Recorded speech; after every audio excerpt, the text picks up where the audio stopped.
Today there are important updates from the Sumy direction. Here Russia desperately needed an innovative tactic to have a chance of breaking through the Ukrainian defenses. However, as the Russian assault units made the same mistake 6 times in a row, the consequences of their venture quickly became devastating. Russia is becoming increasingly desperate because its conventional assaults in the area are failing, leaving its forces unable to break into the forest belt or suppress Ukrainian drone operators. The terrain has turned this sector into a deadly trap, as Ukrainians control the forest while Russian assault groups must cross open fields completely exposed to drone and artillery fire. Ukrainian forces maintain full fire control over the approaches, striking the enemy long before they reach the tree line. These repeated frontal assaults caused severe manpower losses and stalled advances entirely, forcing Russian commanders to abandon predictable attacks and search for a concealed infiltration route instead. The plan was to replicate the success of the Russian infiltration into Sudzha during the Ukrainian incursion, when Russian soldiers used a pipeline as cover to bypass Ukrainian positions. Now the Russian forces attempted to use the Urengoy-Pomary-Uzhgorod gas pipeline to surprise the Ukrainians again.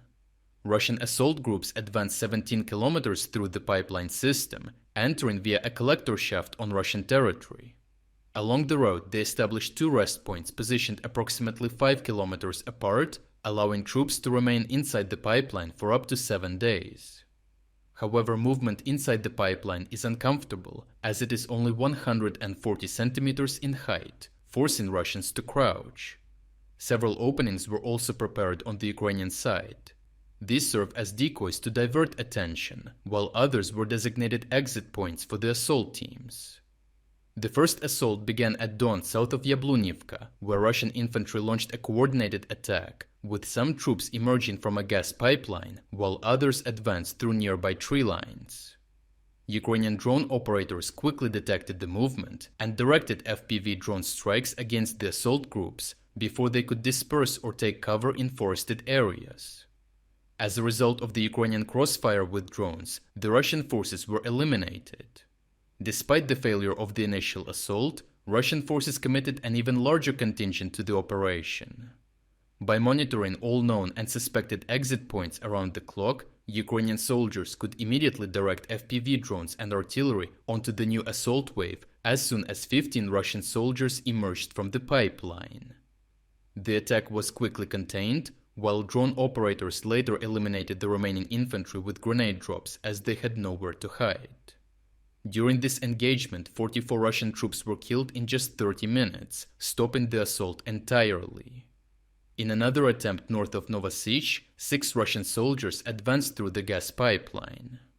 Despite reducing the size of the infiltration unit to avoid detection, Ukrainian drones with thermal cameras spotted them even before they fully approached the defensive line.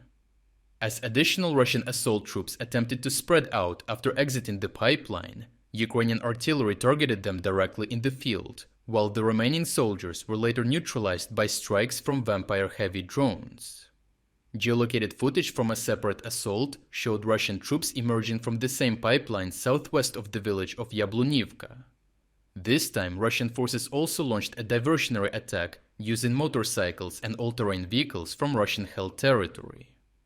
The diversion failed to distract Ukrainian defenders because drone surveillance was already expecting pipeline exits and refused to redirect resources, killing at least 35 Russian soldiers, wounding 17 others, and destroying 3 motorcycles and 4 ATV.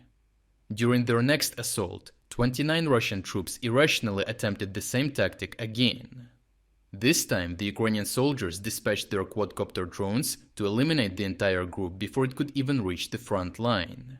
In total, Russian forces attempted variations of the same pipeline infiltration tactic 5 times over the course of a single month, with each assault launched less than a week after the previous one.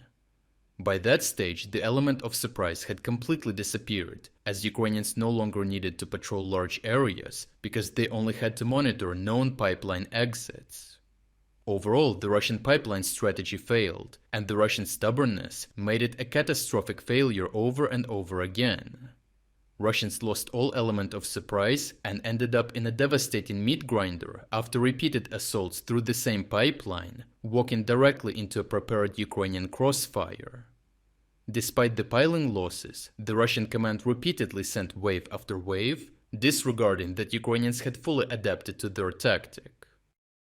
If you would like to explore other key developments today that we couldn't cover in this video, make sure to visit our interactive news map. The link to our interactive map is in the description below. Thank you for watching this update, and a special thanks to everyone already following our interactive map.